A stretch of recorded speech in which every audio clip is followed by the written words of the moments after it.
یہ کیا ہے؟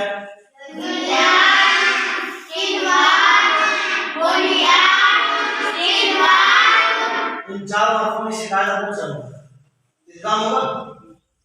ادغام نہیں ہوگا تو کیا ہوگا؟ اس کا قاعدہ ہوگا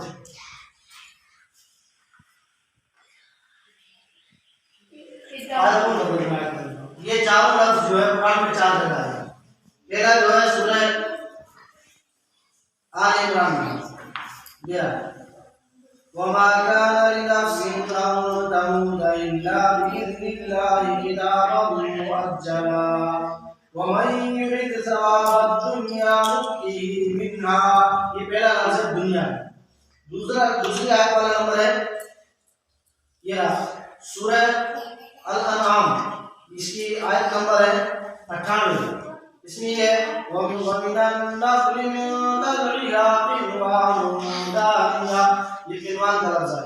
پھر ہے بنیان.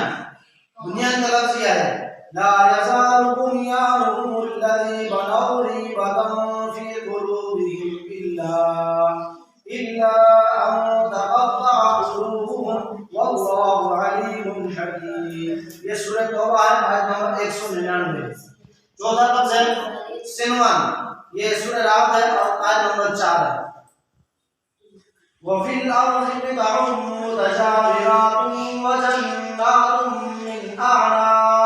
من أعناب وزرع ونخيل صنوان وغير صنوان. یہ 4 لفظ ہیں. اس میں ادغام کا قاعدہ نہیں ہوگا. نون ساکن کے بعد یا ہے، نون ساکن کے بعد واو ہے، نون ساکن کے بعد یا ہے، نون ساکن کے بعد واو ہے. لیکن یا اور واو نون ساکن کے بعد اسی کلمے میں آ جائیں گے تو یہ اظہار مطلق ہوگا. ادغام مال گنہ نہیں ہوگا. ادغام مال گنہ کے لیے کیا کرنا چاہیے کہ نون اور واو دونوں دوسرے کلمے میں ہوں گے اور ان پر تشدید ہوگی. ان پر تشدید بھی نہیں ہوگی. تو یہ دنیان قنوان بنیان سنوان. یہ دنیان سورہ آل عمران آیت نمبر 144 میں ہے. قنوان انعام آیت نمبر 98 میں ہے. بنیان یہ سورہ توبہ آیت نمبر 199 میں ہے. اور سنوان یہ سورہ رعد آیت نمبر 4 میں ہے. تو یہ چاروں لفظوں میں قاعدہ ہوگا اظہار مطلق. کیا ہوگا؟ نون ساکن کے بعد یا اسی کلمے میں ہے. نون ساکن کے بعد یا اسی کلمے میں اس کے اظہار مطلق ہوگا. واو اسی کلمے میں ہے یا اسی کلمے میں ہے، واو اسی کلمے میں ہے. تو اسی کلمے میں آئیں گے تو اظہار مطلق ہوگا. یہ ظاہر کر کے پڑھے جائیں گے. اظہار کر کے دنیا بنیان قنوان سنوان بنیان.